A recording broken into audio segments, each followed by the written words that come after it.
आकाशवाणी संबलपुर जुहार आंचलिक खबर पढ़ुछन तापस रंजन साहू। संसदर शीतकालीन अधिवेशन आज शेष होउछि। डिसेम्बर 1 तारिख मूल होइतिबार अधिवेशन थी मोट 15टा कार्य दिवस थिला। स्वतंत्र सघन भोटर तालिका संशोधन, विकसित भारत जी राम जी बिल बागिर भिन्न भिन्न प्रसंग के नेकरी विरोधी माने जबर होहल्ला करिथिले। तार भितरे बहुते बिल उपस्थापित हेकरी पारित भी होइछि। ओडिशा सरकार तरफ हैदराबाद होइथिबार निवेशक सम्मेलन थी गलाकाल मुख्यमंत्री मोहन चरण माझी जोग देकरी बहुत शिल्पपति और निवेशक मानकर संगे आलोचना करिछन। सम्मेलन पहला दिन राज्य के 38,700 कोटी टंकार पुंजी निवेश प्रतिश्रुति मिली। सेतिर भितरे 19,200 कोटी टंकार बुझामणा पत्र स्वाक्षरित होइछि। ई सबु पुंजी निवेश प्रस्ताव जरिए राज्य 20,000 नु एतका लोक रोजगार मिली पारबा। राज्य सूचना और प्रजुक्ति विद्या विभाग तरफ भुवनेश्वर लोकसेवा भवन 2 दिनिया ओडिशा आंचलिक एआई कम्पैक्ट सम्मेलन आजठानु मूल होउछि।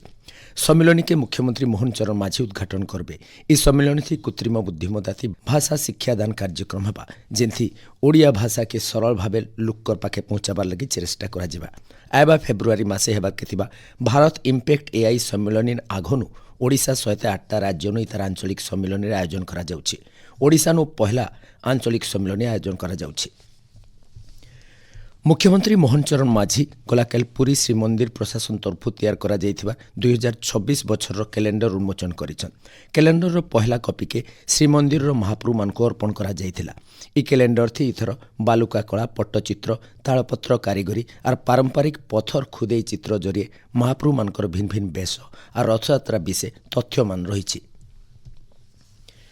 विकसित भारत निश्चित रोजगार और आजीविका मिशन ग्रामीण BVG राम जी बिल 2025 गलाकाल लोकसभा पारित होइछि।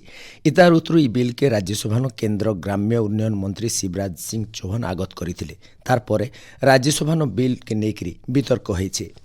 ई आईन जरिए गाँ इलाकार श्रमिक मान को बछरक 125 दिन काम सुनिश्चित करा जिबा। इतार जरिए चाषी माने सीधा सलख बहुते लाभ पाइबे। उत्पादन समियाथी मनरेगा काम बंद रहितिला बेलके 60 दिन काम जुगेई देबारटा बाध्यतामूलक करा जाइछि।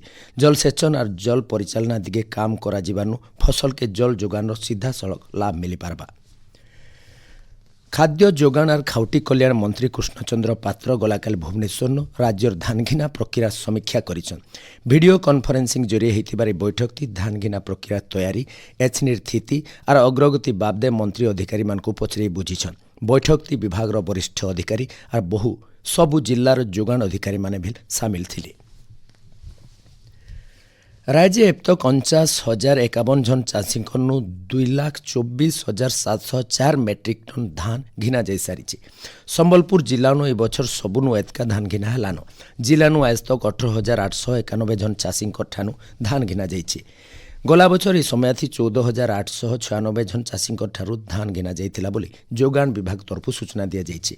चलती खरीफ ऋतु थी संबलपुर, बरगढ़, बलांगीर, नुआपड़ा, कलाहांडी सहित भिन्न भिन्न जिल्लानु धान घिना प्रक्रिया जोरसोर थी चली। गृह और नगर उन्नयन विभाग प्रमुख शासन सचिव और सुंदरगढ़ जिला नोडाल अधिकारी उषा पाढ़ी 2 दिनिया सुंदरगढ़ जिला गस्त थी आसिकी जिलार भिन्न भिन्न प्रकल्प काम अग्रगति बाबदे समीक्षा करिछन। हिताधिकारी मानकर संगे आलोचना करबार सहित श्रीमती पाढ़ी विद्यालय और गणशिक्षा, कृषि, मत्स्य, पशु संपद, ग्राम्य पानीय जल जोगान और परिमल विभाग भिन्न भिन्न योजना उपर आलोचना करथिले। जातीय स्वास्थ्य मिशन राज्य निर्देशिका डॉक्टर बृंदा डी 2 दिनिया कलाहांडी गस्तती आसिकी गलाकाल जिलान चलिथिबार भिन्न भिन्न उन्नयनमूलक योजनार समीक्षा करिछन। डॉक्टर बृंदा लांजीगढ़ ब्लॉक भिन्न भिन्न डाक्तरखाना बुलबार सहित स्वास्थ्य अधिकारी मानकर संगे स्वास्थ्य सेवा और स्वास्थ्य भित्तिभूमि बाबदे आलोचना करिछन। इतार सहित भिन्न भिन्न उन्नयन प्रकल्पर अग्रगति भी समीक्षा करिछन।